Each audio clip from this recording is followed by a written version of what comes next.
राजसमंद जिले में धड़ल्ले से हरे पेड़ काटे जा रहे हैं। कोयला बनाने के लिए इन हरे पेड़ों को भट्टों में झोंका जा रहा है। इससे जिले की प्राणवायु और प्रकृति नष्ट हो रही है।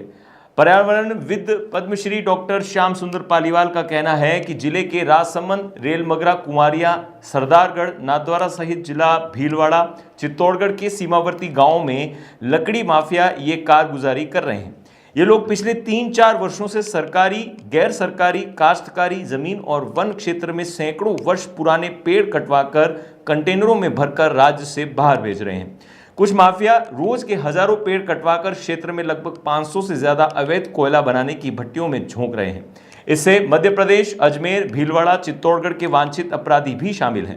इस अवैध काम में कुमारिया, पूर्व भीलवाड़ा का बड़ा माफिया कई अपराधियों के साथ सक्रिय रूप से कार्य कर रहा है। यहां गोवंश की तस्करी भी हो रही है। इसके अलावा कई अवैध धंधे भी पनप रहे हैं, क्योंकि ये अवैध भट्टियां और लकड़ी के गोदाम एकांत जंगलों में बना रखे हैं, जहां पर इन जंगलों में गांव की महिलाएं लकड़ियां, बकरी एवं पशु चराने जाती हैं। उनके साथ बड़ी दुर्घटना हो सकती है। पिछले वर्ष भीलवाड़ा में बकरी चराने वाली एक लड़की के साथ दुष्कर्म की घटना हो चुकी है। उस लड़की को ऐसी ही कोयले की भट्टी में जलाकर मार दिया था। कई बार जिला प्रशासन और जनप्रतिनिधियों को जानकारी दी गई, लेकिन इस पर रोक नहीं लग रही। डॉक्टर पालीवाल ने सरकार से आग्रह किया है कि इस गोरख धंधे को तत्काल प्रभाव से रोका जाए, अन्यथा आने वाले समय में इसके बड़े दुष्परिणाम आने वाले हैं। इस जलवायु परिवर्तन के दौर में हम सब लोग इसके दुष्परिणामों का एहसास कर रहे हैं।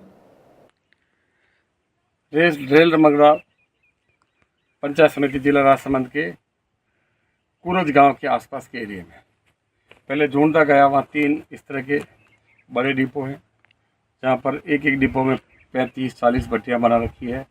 हजारों क्विंटल लकड़ी यहाँ पर अवैध रूप से नीम, सीरस, पलास, खेजड़ी, रोइडा और इस तरह के सैकड़ों साल पुराने पेड़ काट कर यहाँ पर भट्टियाँ बनाई गई है। यहाँ से कोयला बनता है और कोयला यहाँ से बाहर जा रहा है।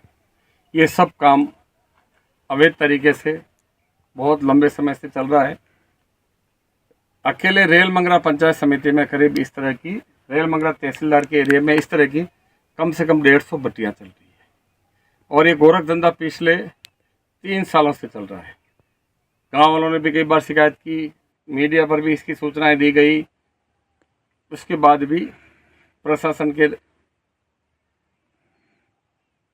जानकारी में देने के बाद भी प्रशासन ने आज तक कोई कार्रवाई नहीं की। मैं इसलिए यहाँ पर आया हूँ कि स्थानीय स्तर पर जो गांव के लोग हैं वो इस माफियाओं से डरते हैं। ये सिर्फ लकड़ी का गोरख धंधा ही नहीं हो रहा है, पेड़ कटने का धंधा ही नहीं, इसके आड़ में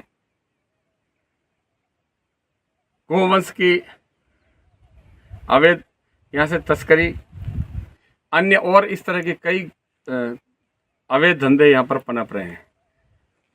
जनता में इस बात को लेकर बहुत बड़ा डर है। लोगों में इस बात को लेकर भय है, लोग भयभीत हैं, इसलिए खुलकर नहीं आ रहे हैं। मैं प्रशासन से वापस एक बार पुनः मांग करता हूं। मैं राजस्थान सरकार के माननीय मुख्यमंत्री जी, केंद्रीय पर्यावरण मंत्री जी और ये सूचना देश के प्रधानमंत्री तक भी पहुंचे। एक तरफ तो हम बड़ी संख्या में माँ के नाम एक पेड़, हम बेटियों के नाम पर और अन्य योजनाओं में करोड़ों पेड़ हर साल लगते हैं, पौधे लगते हैं, और सरकारी धन का किस तरह से दुरुपयोग हो रहा है। और एक तरफ एक तहसील में हजारों पेड़ रोज काटे जा रहे हैं। क्या इसके लिए प्रशासन जिम्मेदार है? प्रशासन के पटवारी और निचले स्तर पर जितने लोग हैं उनकी जानकारी में ये चीज़ें नहीं